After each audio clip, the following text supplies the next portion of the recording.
Yeah, so I've been looking forward to the spoilers for the BT7 lyrical deck, as I was like, looks like it should be brand gauge, so probably a set order, so I should build this. Go with all the other set order lyrical decks I have. But yeah, so we finally got the spoilers today. Technically, they're supposed to come out on Tuesday. I think they technically did come out on Tuesday in Japan time at like 9 o'clock or something. But yeah, so I'll do a quick video on my thoughts on all of them and how, yeah, my thoughts on them. So obviously, the grade 0 is a grade 0, amazing, but it is that you do need to run her because the grade 1 it has effect which when it rides upon her, and then she just reveal your grade 3 with Artisaria in its name and search your deck for a sound system, which is one of the set orders, right? And then the grade 2 is basically exactly the same. It's kind of nice, so you get 2 searches off it. Yeah, there are no sort of like fail conditions in this, like reveal from hand or anything like that, but at the same time it's something. These are cards you probably do want, not a huge amount of the deck, but you do want a decent amount that you probably shouldn't miss them. But yeah, then we got the grade 3. Yeah, okay, so what she does, she has a contour, means if you have two or more sound systems, she gets +1 crit, which is kind of nice. Then she has a once per turn ability, which is Ninja Blast 2, and choose a sound system card from hand or drop. You put it into order zone. If you put a card from hand, draw a card. That's kind of nice. The fact that you can play them from drop means that even though discarding them to ride probably isn't actually the correct decision, if you have, I think cyclers are still the way to go. It gives you another option, like, okay, I don't have any cycles in hand, but this one isn't that bad. Like, it's something else you can, I'll just discard this, it's fine. And then when she attacks, you can counter +1 and call one shadow army, up to one shadow to army token for each sound system. So she can basically do, so her first turn will probably be a 4 attack turn, and then turn 2 onwards, she can potentially start doing 5 attacks in turn, which is kind of neat. And then we're moving on to the actual sound systems themselves. We have Mega Romania. So the sound systems can't be played other than by her ability, so you can't actually stack them up. So when this one's put into your order zone, if your opponent's grade 3 or greater, you can lock one of their rear guards. Which is just simple, doesn't do anything else, but it's a really decent effect, and obviously it's probably a bit situational based on who you're playing. Then you've got Shout in Shadow, which so same creature can't be played, and when it's put into order zone, draw a card and call up to 1 shadow token. So how I think you should play these orders, based on the fact that in my opinion the game, like our modern games of Vanguard, probably won't go past turn 4. So you're basically going to have 2 grade 3 turns at most you can reliably have, and you might get more later. Obviously, if you are going second, you probably want to play your Mega Romania. Mega Romania. I think that's the correct. That's real space? I think it's just Mega Romania. It's like a country, but it's bigger. And just lock one of your opponent's rear guards, deny them attack, and go forth to next turn. At the same time, potentially, you could use this to survive longer than 4 turns. That could be the way to go. Yeah. Or you just lock down your opponent's important units. Like, it's not too bad. You don't gain cards from using it, but overall, it's a fairly decent effect. And then if you're going first, obviously your first turn, you just use this no matter what. Basically draw your card, get you another unit to play that you also don't care about playing over. So I think deck-wise, I would probably run 3 copies of Shout and Shadow and 2 copies of Mega Romania, with the goal of searching for one of each from the right line, so you just have your options available.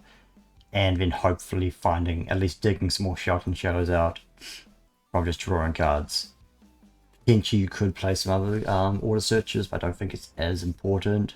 Again, I don't really see, you're not always going to be going longer than turn 4. The deck doesn't seem powerful enough that you would kill them on turn 4, though. So you probably, I think you need to think about surviving against the more powerful decks. Yeah, so that's the orders. Now we're on to the generic, like the actual support cards. We start off with Trying Notes Reverberia. She is actually insane. Not insane, but just really good. I definitely see her as being she's a double rare.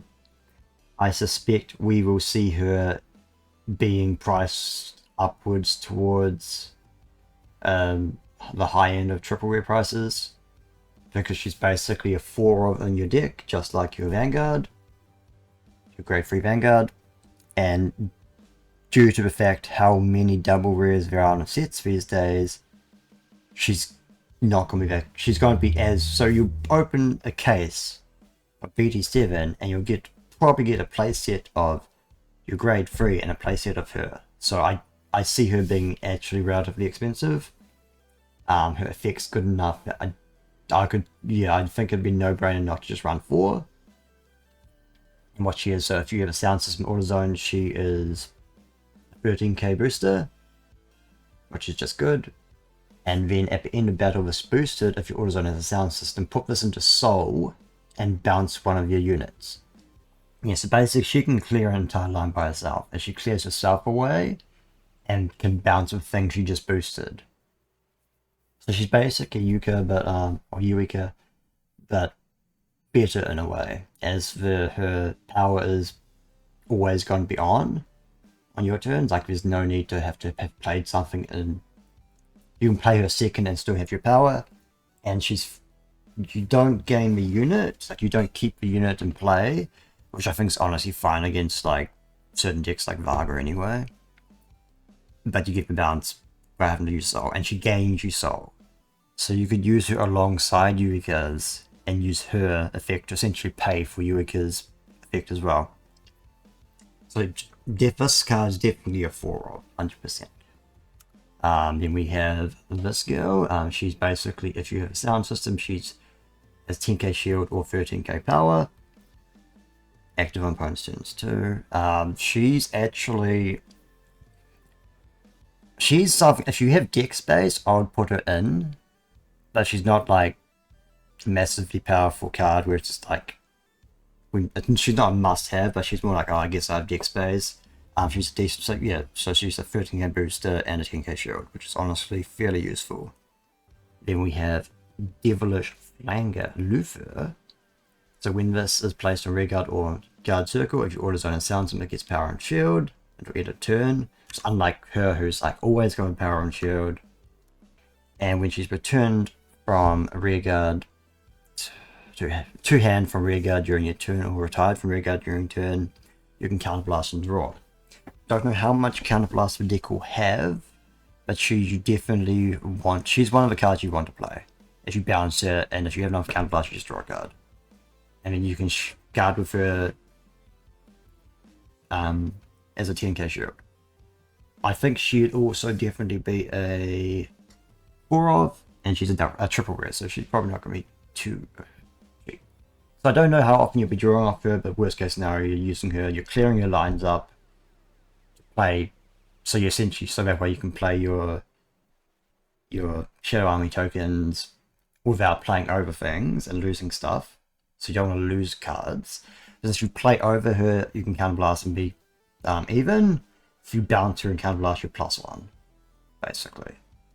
So yeah, she's definitely a 4 of, and she'll synergize quite well with her. Next up, we have another common. This is Sing to the Sky, Rachel. I can't pronounce that. Yeah, so when she attacks, she gets 5k power for each sound system. So she's going to be a fairly big attacker later on to a game. And then when she's returned to hand from rearguard or retired from rearguard, you can Soul Blast 1 and choose one of your units to give her power. She's basically, I think, fairly decent but I'd probably put it on the same level as the other common, where it's just like, if you have deck space, just play her. If you don't. So I guess it's probably a case of, do you need more attackers or do you need more boosters as to which one you play? I think soul-wise, I think you'll be fine. There's a deck other than her and potentially Yukas, and maybe Soul Cyclers if you play those. You're not using that much soul. So I think she's a good way to... You at least get something from her bounce, even if it's not the most powerful effect. So you probably won't use it all the time, but I think playing her just as an attacker or gets a bunch of power is probably not a bad idea either. Then we just have the Shadow Army token. It's just... I honestly, unfortunately, due to modern Vanguard printing, we're not going to get this in foil at all. Yeah. So that's basically my ideas on the deck. It does look like there's going to be a decent amount of deck space, and you probably definitely want to... You're only really using energy for her actual once per turn effect, and you're probably going to be using like... And you'll basically be paying for it at that point. So all the energy you gain up until your first grade 3 turn, you can just use for energy cyclers. So I think you definitely want to probably play a playset of energy cyclers. You probably don't need soul cyclers, but they probably wouldn't hurt. Other generics would be useful. You could always play Better Melty. But you don't really need a soul, so you probably wouldn't use a soul charge. Yeah, but definitely Yukas.